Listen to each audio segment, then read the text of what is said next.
Hi guys, বর্তমানে আমি আছি সৌদি আরব। তো সৌদি আরবে সাগরপাড়া আসছি। এই যে এখানে আমি যাদের সাথে আসছি তারা সবাই ডুবাইতেছে, গোসল করতেছে। আমার সাহসে কুলায় না, সেই জন্য আমি বেশি একটা মাঝখানে যাইতেছি না, যেহেতু আমি সাঁতার পারি না। তো আমি সাগর পাড়ি মানে সাগরের ভিতরে আছি, এক সাইডে আছি।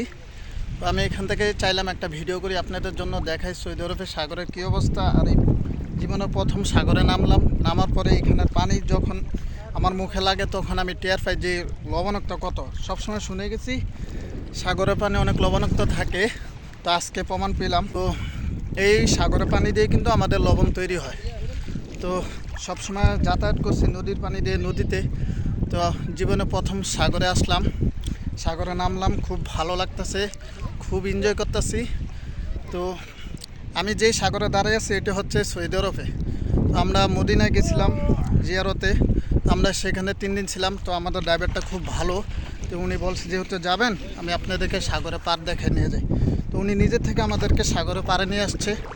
তো নিয়ে আসার পরে আমরা এই যে সাগরে নামলাম, তো সবাই দূরে গেছে, আমি যাই নাই, সাহস পাই না। তারপরে হালকা একটু সামনে আগাইতেছি। তো এই যে সবাই গোসল করতেছে আর আমি এখানে ভিডিও নিয়ে ব্যস্ত, আমি ভিডিও করতেছি।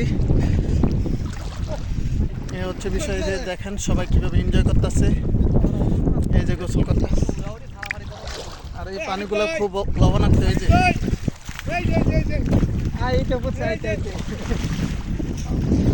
আইসেই পড়ছি। সবাই এনজয় করতেছে, ভিজাই দিল আর যাবুটা ভাই ওই জায়গায় সবাই এনজয় করতেছে।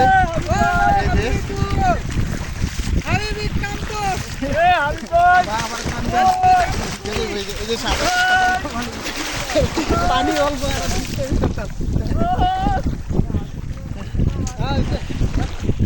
আমার চাইছিলাম নামবো না, তারপরে এই যে প্যান্টটা ভিজে গেছে। তো আসলাম, ভালোই লাগতেছে। এই হচ্ছে অবস্থা। এই যে পুরোটাই সাগর, আর এটা হচ্ছে সৌদি আরবের সাগরের পার্ক। তো খুব ভালো লাগতেছে, সাগরের ঢেউ দেখতে খুব সুন্দর। ওই যে এখানে তারা সেলফি এনে ব্যস্ত, তারা সেলফি তুলতেছে। আর পানিগুলো খুব পরিষ্কার, দেখতে খুব সুন্দর।